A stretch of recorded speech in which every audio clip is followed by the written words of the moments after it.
Auzubillahiminash-shaytanir-rajim. Bismillahir-rahmanir-rahim.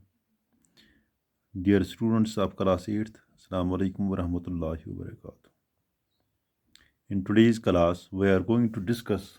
about contact and non-contact forces. Contact and non-contact forces. यानी यथ class मज छ पढ़न contact तो non-contact forces क्या गई. अगर अस वुचो गोड पढ़ो इस contact forces. You see, contact force contact force is any force that requires contact to occur. यानी contact force गो सो force ये सो दोन चीज़न पान contact ये जो चीज़ अकिस सती कर फोर्स अकिस पे exert तथ वो सो गो contact force. यह समझ यहां यानी ये जो चीज़ ये जो ऑब्जेक्ट्स ये जो बॉडी अकिस सतन तो कर फोर्स एक्सर्ट बॉडी कर बेकिस बॉडी पे फोर्स एक्सर्ट या कर दुशवे अकिस पे फोर्स एक्सर्ट अमन वन गई कंटैक्ट फोर्सेस. यानी वो तुम याद थवन इस कंटैक्ट फोर्सेस गो कंटैक्ट फोर्स बापत चीज़ ज़रूरी कि यम जो बॉडी गसन अकिस सती गसन सती अकिस अति गस फोर्स एक्सर्ट अत वन कंटैक्ट फोर्सेस. तो यम यानी कंटैक्ट फोर्स गो कंटैक्ट फोर्स अगर वो बड़ जो कस्म अकिस वन गो मस्कुलर फोर्स ब्या गो फ्रिक्शन. मस्कुलर फोर्स तो बे गो फ्रिक्शन. क्या समझ अकिस फोर्स वन गो मस्कुलर फोर्स ब्या गो फ्रिक्शन. अगर तुम वुचो गो अगर से टेबलस पे कुछ जाए किताब या तुलन या अगर कुछ जाए तो आब बाल्टीन आसो तुलन या रेड अगर अत रेड दक दिन हगर तुम बनाना अत और योर दक दिन या कुछ चीज़ लमन तुम पानस कुन गो यीतिस कालस न कंटैक्ट गि यानी यीतिस कालस न थप करो गो तीतिस कालस हेको न और योर ये वर्क कैरी आउट कर. यानी अगर हसा कर lift book which is lying on the table. If we lift the book from one place to another place then we have to make a contact with the book. गो अत contact करो. If we have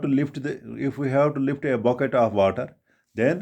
we have to make a contact. Us contact अत कर. यह समझ अगर अस वो इस सोरी कम करान यानी अस किताब तुलन और योर ये गो अस किताब तुलन और योर अस हगरस दिन दक अस रेड दिन दक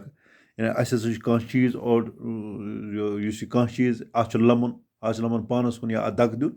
इस सोरी फोर्स मज सोरी फोर्स कत यह सा यह इंसान करान यानी पन्ने बॉडी मज करान प्रोड्यूस ये हसा सान मसल्स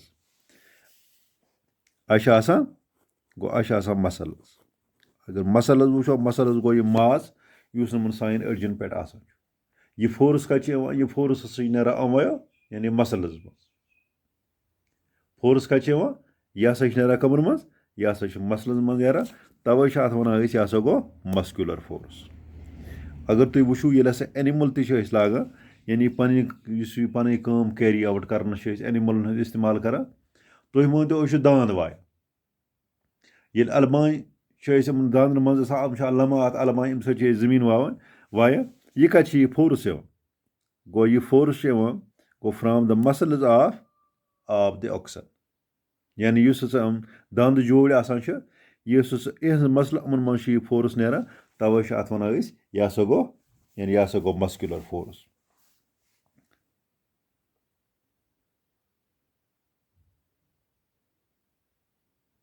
यह समझ यानी सरसी वन यह गो मस्कुलर फोर्स. तुम अगर वो गो कुछ जाए टंग आसान चलान यह टंग वोल तुलान सवार 5-6 अत टंगस मज गो पे गुर लमा अत टंगस. अगर ये वो अत वनो यानी यह गो मस्कुलर फोर्स. ये अगर तुम वो मसा खर कम लागान बोर सारनस लागान या यमन वन यानी डंकीज वो कातर यमन तुम वन गो मसा कातर और योर बोर सारा कम सारा सारा मस्कुलर फोर्स. अगर वो मस्कुलर फोर्स यह हेको तेल अप्लाई कर यानी ये हसा कंटैक्ट दोनों ऑब्जेक्ट गो अस हेको तेल आब बाल्टीन तुलित सोन यम हसा सायम यानी मसल्स हम हेकन तेल यह आब बाल्टीन ओर योर तुलित येले आब बाल्टीन सत कंटेक्ट करो अगर अस दूर हाव अत सत लमो मा यी अत यी लमन अत यी तेल लमन यानी येले अत सत अत करो अमचे हैंडल करो थप गो अस वनो युस हसा यह यानी मस्कुलर फोर्स यह हसा तेल एप्लाई गसान येले हसा क्या आस येले हसा कंटेक्ट आस दोन यानी दोन बॉडीन आस पान वी कंटेक्ट गो तवे मस्कुलर फोर्स वनान यह हसा यानी यह हसा कंटेक्ट फोर्स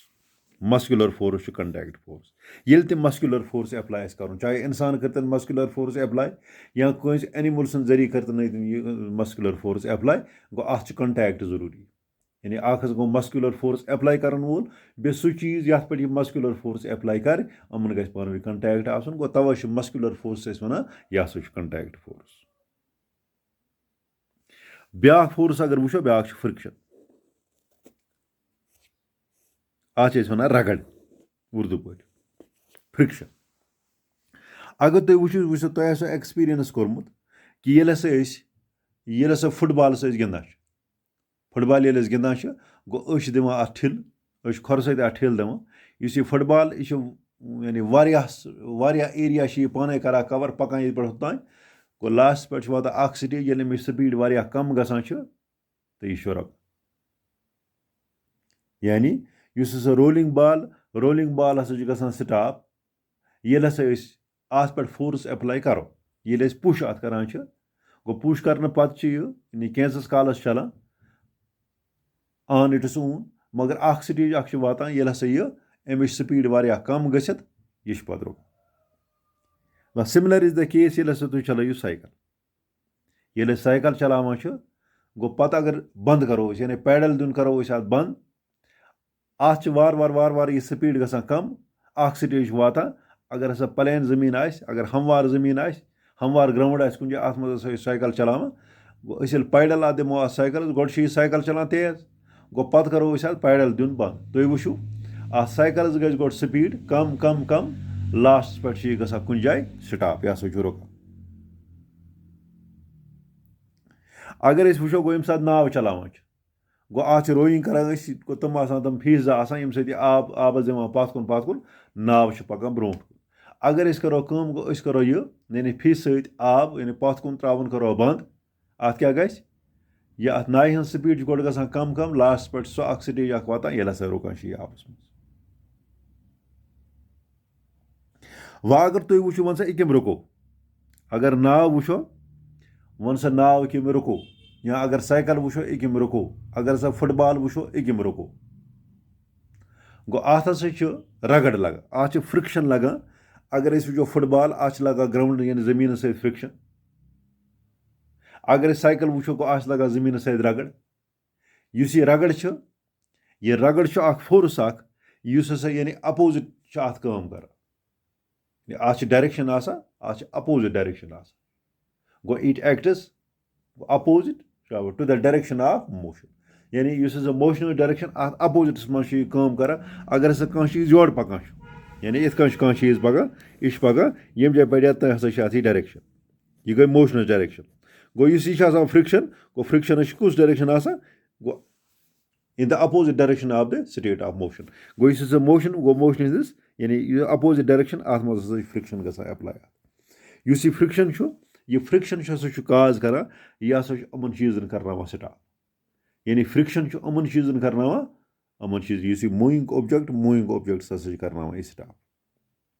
यानी यम एग्जाम्पल दिस साइकिल एग्जाम्पल नाय हज एग्जाम्पल या बाल हज एग्जाम्पल गो अगर वो इस फोर्स अत responsible the force responsible for changing the state of motion of objects in all these examples is the force of friction यानी यम सारे एग्जाम्पल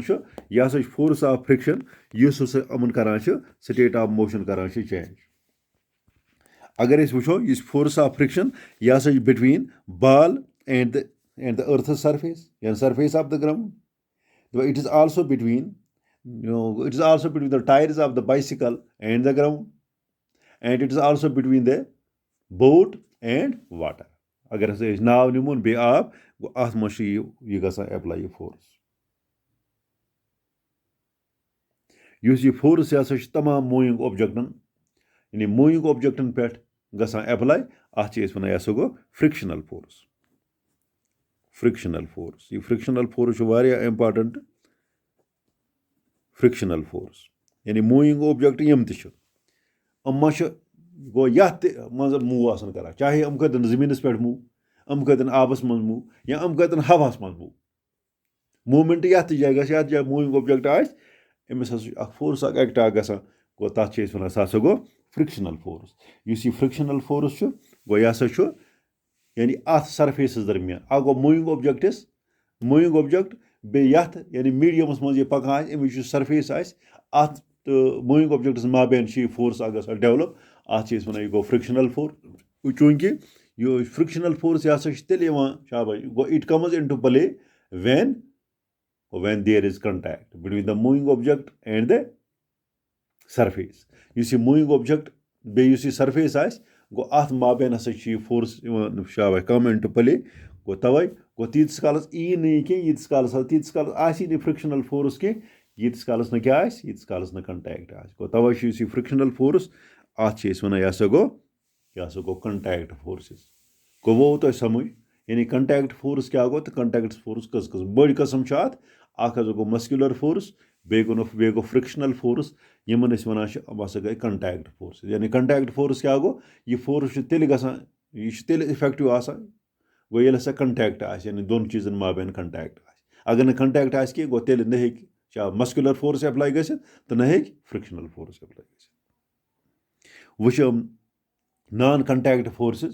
नॉन कंटैक्ट फोर्सेस पढ़ो इंशाल्लाह आइन इन वालिस वीडियोस मज तीस काल इजाजत खुदा हाफिज।